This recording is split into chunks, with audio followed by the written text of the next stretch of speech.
కొంతమంది ధర్మాత్ములు, కొంతమంది పుణ్యాత్ములు దేవుడి మీద భక్తితోనూ ప్రీతితోనూ తమ యొక్క ఆస్తులను చాలా వరకు దేవుడి గుళ్ళు పేర్లను దేవుడి గుడికి రాసివేయటం జరిగింది. అదేవిధంగా కొంతమంది ట్రస్టీలను కూడా నియమించడం జరిగింది. ఎందుకంటే ట్రస్టీల పేరుతో ప్రజలకు సేవ చేయటం అదేవిధంగా దేవుడికి సేవ చేయటం వల్ల సేవ చేయటం వలనగా తమకు పుణ్యం వస్తుందనే ఒక ఆలోచనతో దేవాదాయ శాఖ చాలామంది భక్తులు విరాళాలు మరియు భూములను స్వామివారికి సమర్పించుకున్నారు. అందులో భాగంగా ఇటువంటి భక్తులు ఇచ్చిన విరాళాలు అదేవిధంగా భూములు అనేవి కొంతమంది అధికారులకు తమ పలహారశాలగా మార్చుకున్నారు.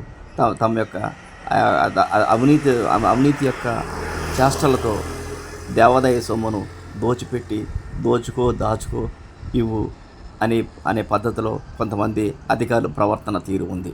అందులో భాగంగా ఈ న్యూస్ నౌ అనే ఛానల్ ద్వారా అందుట్లో జరిగే అవకతవకలను బయటికి తీసుకొచ్చే ప్రయత్నం చేస్తుంది. మీరు కనుక చూసుకున్నట్లయితే ఇటువంటి అవకతవకలను ఒక్కొక్కరిని గత 12 సంవత్సరాల నుంచి ఏ విధంగా ఎంతమంది మీద ఏసీబీ దాడులు జరిగిన వాళ్ళ పేర్లు ఒక్కొక్క విడతల వారిగా వాళ్ళు ఏమేం చేశారు ఏంటన్న విషయం మీద మొత్తం చిన్న ఈ వీడియో రూపంలో మీ ముందుకు తీసుకురావడం జరిగింది. ఎందుకంటే దేవుడి సొమ్ము అనేది ప్రజలందరికీ సంబంధించింది. ఆ ప్రజలందరికీ సంబంధించిన ఆస్తులను కొంతమంది తమ బడ్జెట్లో నింపుకోవటానికి మేము పూర్తిగా వ్యతిరేకం. అందులో భాగంగానే ఇటువంటి కార్యక్రమాలు చేయాలని మేము నిశ్చయించాం. ఎవరికి దేవుడి సొమ్ము పేరట ఎవరైనా ఇటువంటి దోపిడీలకి అవినీతికి పాల్పడినా మేము సహించేది లేదు. దేవుడి సొమ్ము తిన్న అక్రమార్కులను మేము వదిలేది లేదు. వాళ్ళని దేవాదాయ శాఖలో ఉన్న అక్రమార్కులను వాడి యొక్క బండారాన్ని బయటపెట్టేందుకే మేము ప్రయత్నిస్తాం. అదేవిధంగా మేము ఎవరికీ బెదిరేది లేదు, తల వంచేది లేదు. ఎందుకంటే నిజం ఎప్పుడు నిర్భయంగా ఉంటుంది, ఎటువంటి ప్రలోభాలకు లొంగదు. అదేవిధంగా ఈ యొక్క ఛానల్ న్యూస్ నౌ అనే ఛానల్లో ఈ యొక్క ప్రలోభాలకు లొంగకోకుండా దేవాదాయ శాఖలో జరిగే కొంతమంది అక్రమాలను అదేవిధంగా గతంలో వాళ్ళు చేసిన అవన్నీ మీ ముందుకు ఉంచడానికి మేము ప్రయత్నిస్తున్నాం. అదేవిధంగా మీకు తెలిసిన కనుక ఇటువంటి అక్రమాలు కనుక జరిగినట్టు మీ దృష్టికి వస్తే అవన్నీ మాకు తెలుపగలరు. మా ఫోన్ నెంబర్ 9966399733. ఈ నెంబర్కి ఫోన్ చేసి మీరు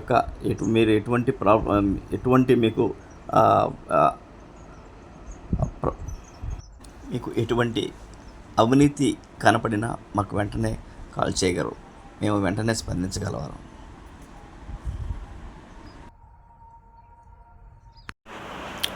దేవాదాయ శాఖలో అవినీతి తిమ్మంగళాలు అనేవి పెద్ద ఎత్తున దేవాదాయ శాఖలో చొరబడి దేవాలయ సొమ్ములను పెద్ద ఎత్తున దిగమింగుతున్నారు.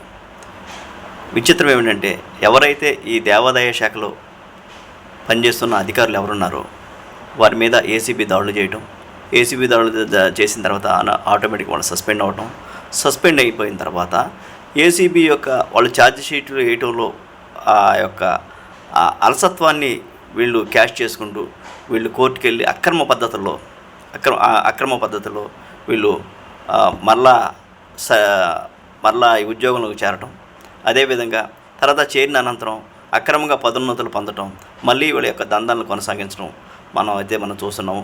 ఎవరైతే దేవాదాయ శాఖ యొక్క ఆస్తులను పరిరక్షించాల్సిన అధికారులే కొంతమంది పెద్ద ఎత్తున అవినీతికి పాల్పడుతున్నారు. మనం కనుక చూసినట్టయితే గత 7-8 సంవత్సరాల కనుక చూసినట్టయితే ఒక్కొక్కరికి 100 కోట్ల రూపాయలు వాళ్ళ యొక్క అక్రమ ఆస్తులు అనేవి బయటపడటం, ఏసీబీ వాళ్ళు మనల్ని పట్టుకోవటం, వాళ్ళని సస్పెండ్ చేయటం, అది తాత్కాలికంగా ఏ రాజకీయ నాయకుడి దగ్గరికి వెళ్ళటం, అదేవిధంగా వాళ్ళు ఆ రాజకీయ నాయకుడి దగ్గరికి వెళ్ళి మళ్ళీ మళ్ళీ తెచ్చుకొని మళ్ళీ ఆ ప్రమోషన్లో కనుక మళ్ళీ ప్రమోషన్ పొంది మళ్ళీ అక్రమార్గాన్ని సెంటి ఇంకా డబ్బులు వెనకేసుకోవడాన్ని మనం చూస్తూ ఉన్నాం. అదేవిధంగా అందులో కనుక కొంతమందిని చూసినట్టయితే మనం అవినీతి రారాజుగా గతంలో అనేక పత్రికల్లోనూ అనేక ఛానల్లోనూ అంటే మెయిన్ ఛానల్లోనూ వచ్చిన అవినీతి రారాజు అని పిలువబడే విజయరాజు గురించి మనం కనుక చూసినట్లయితే మనం ఈ విజయరాజు ఆదాయానికి మించి ఆస్తులు ఉన్న కేసులో తను దాదాపు 8 సంవత్సరాల క్రితం సస్పెండ్ అవ్వడం జరిగింది. ఆ సస్పెండ్ అయిన తర్వాత గత దాదాపు 3-4 సంవత్సరాల క్రితం నాటి వైసీపీ దేవాదాయ శాఖ మంత్రి ఎవరైతే ఉన్నారో కొట్టు సత్యనారాయణ, అదేవిధంగా రోజా యొక్క ఆశీస్సులతో తను కోర్టును మోసగించి అంటే ఏసీబీ వాళ్ళు సకాలంలో వాళ్ళ మీద ఛార్జ్షీట్లు వేయనందువల్ల వాళ్ళు అక్రమ పద్ధతిలో వాళ్ళు కోర్టు దగ్గర నుంచి మళ్ళీ సర్వీసులో చేరడం జరిగింది. కోర్టు వారు కూడా ఈ విషయాన్ని వాళ్ళు ఏం చెప్పారంటే ఇతనికి మళ్ళీ సర్వీసులోకి తీసుకొని అదేవిధంగా అతనికి వోకల్ పోస్ట్ ఏమన్నారు. అంటే వోకల్ పోస్ట్ అంటే ఏముందండి, ఆదాయానికి ఎటువంటి ఆదాయం లేని, అంటే ఆదాయం లేని లేకపోతే ఆర్థిక వ్యవహారాలతో సంబంధం లేని పోస్టులు మాత్రం ఇవ్వమని చెప్పారు. కానీ ఈయన యొక్క నాటి ముఖ్యమంత్రి యొక్క నాటి దేవాదాయ శాఖ మంత్రి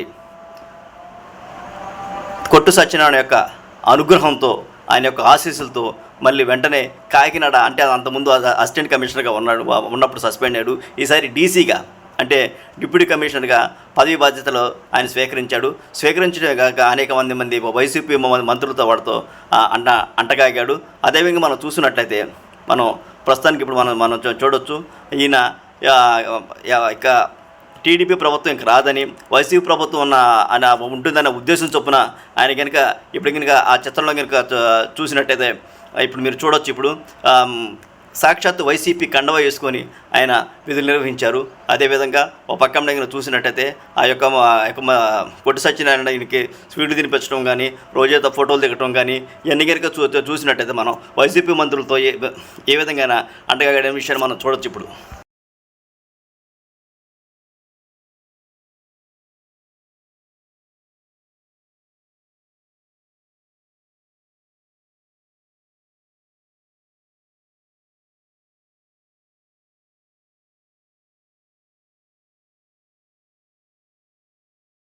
దేవాదాయ శాఖ ఆస్తులను భద్రపరచవలసిన ఉన్నతాధికారులే కొంతమంది దేవుడు ఆస్తులను పప్పు బెల్లాల్లాగా వాటిని తినేయటం అనేక మందికి అక్రమంగా కట్టబడడం కనుక మనం చూస్తున్నాం, పక్కన చూస్తున్నాం. ఇటువంటి అధికారులు కనుక వెంటనే ఎవరైతే ఏసీబీ ఉన్న వాళ్ళు, ఏసీబీకి కన్ను ఎవరి మీద అయితే ఏసీబీ అధికారులు దాడులు జరిపారో వాళ్ళందరినీ పక్కన పెట్టి వెంటనే వాళ్ళ మీద చర్యలు తీసుకోవాలని చెప్పేసి భక్తులు అయితే కోరుతున్నారు. ఎందుకంటే దాదాపు 7 సంవత్సరాల పాటు వాళ్ళు అవినీతి అనేది వాళ్ళు చేసినప్పుడు వెంటనే వాళ్ళకి పదోన్నతి మాత్రం వాళ్ళకి లభిస్తుంది. ఆశ్చర్యకరంగా ఎవరైనా అవినీతి చేసినట్టు మనం పక్కన పెడతాం, కానీ వీళ్ళు మాత్రం ఏమంటే పదోన్నతి వస్తుంది. ఏ విధంగా వస్తుంది అనే విషయం మాత్రం అర్థమవట్లేదు. అదేవిధంగా గతంలో కనుక మనం ఏసీబీ అధికారిని మనం అడగడం జరిగింది. వాళ్ళు ఒకటే మాట చెప్తున్నారు, వాళ్ళు వెళ్ళి మంత్రుల దగ్గరికి వెళ్ళి వాళ్ళ దగ్గర నుంచి వాళ్ళ ఆశీస్సులతో మళ్ళీ వస్తున్నారని మేము చేయగలిగింది ఏముందంటున్నారు. బట్ వాళ్ళు మాత్రం అలా చేస్తుంటారు. కానీ వీళ్ళ మీద ఛార్జీ షీటు త్వరగా వేయటంలో మాత్రం ఏసీబీ అధికారులు వైఫల్యం చెందుతారని చెప్పేసి అనేక ఆరోపణలు ఇస్తున్నాయి. దాదాపు 7 సంవత్సరాలు, 8 సంవత్సరాలు, 9 సంవత్సరాలు, 10 సంవత్సరాలు మనం చూసాము. ఒక చోటైతే 14 సంవత్సరాలు పట్టిందంట ఏసీబీ అధికారులు అంతవరకు ఛార్జ్ షీట్ చేయట్లేదని చెప్పేసి మనకు దేవాదాయం మీద ఆస్తుల మీద పోరాటం చేసే ఒక మిత్రులు చెప్పారు. 14 సంవత్సరాలు అవుతుందండి, దాన్ని అట్లా పెట్టేశారని చెప్పేసి అన్నారు. అదేవిధంగా దేవుడి సొమ్ము అంటే అది తమ సొమ్ముగా భావించి వాళ్ళు మింగేస్తున్నారు. ఇటువంటి అవినీతి పరులైన తిమింగలను, అవినీతి చేపలను వాటిని పట్టుకొని పక్కన పెట్టాల్సిన అవసరం ఎంత ఉంది, వాటిని శిక్షించాలని చెప్పేసి భక్తులు కోరుతున్నారు. ఎందుకంటే దేవుడి సొమ్ము అంటే ఎవరైనా భయపడతారు, కానీ వీళ్ళకి మాత్రం దేవుడి సొమ్ము అంటే వాళ్ళ నైవేద్యాల్లాగా వాళ్ళకి ఇటువంటి కొంతమంది అవినీతి పరులు కనిపిస్తున్నాయి. వాళ్ళ స్వాహా చేసేస్తున్నారు. ఆ సొమ్మే తమ సొమ్ముగా, తమ హక్కుగా భావిస్తున్నారు. దానికి తోడు రాజకీయ నాయకులు, అదేవిధంగా ప్రజల్లో కూడా చైతన్యం రావాల్సిన అవసరం ఎంతైనా ఉంది. ఇంకా మరిన్ని ఇంకా కొంతమంది అవినీతి తిమ్మంగళాల యొక్క మా బండారం బయట పెడతానికి మీ ముందుకు వస్తుంది న్యూస్ నౌ. ఒక వెనక మనకు చూసుకున్నట్టయితే మనం మనం కొన్ని వాటిలైతే కొన్ని యూట్యూబ్ ఛానల్ పాతగా చూసినట్టయితే చాలా ఆశ్చర్యంగా ఉంది. ఒకళ్ళది ఏసీబీ అధికారులు పట్టుకుంటున్నారు వీళ్ళందరూ, కానీ వాళ్ళ మీద చర్యలు కోర్టుకు వెళ్తున్నారు, తెచ్చుకుంటున్నారు, ఎటువంటి చర్యలు లేవు. కానీ ప్రయోజనం ఏంటి? ప్రయోజనం ఏం లేదు. ఒకటి 2 రోజులు ఒక రోజు 2 రోజులు చూస్తున్నారు, మాట్లాడుతున్నారు, మర్చిపోతున్నారు. కాబట్టి ఇటువంటి అధికారుల మీద చర్యలు అని చెప్పేసి కమిషనర్ గారిని భక్తులు కోరుతున్నారు.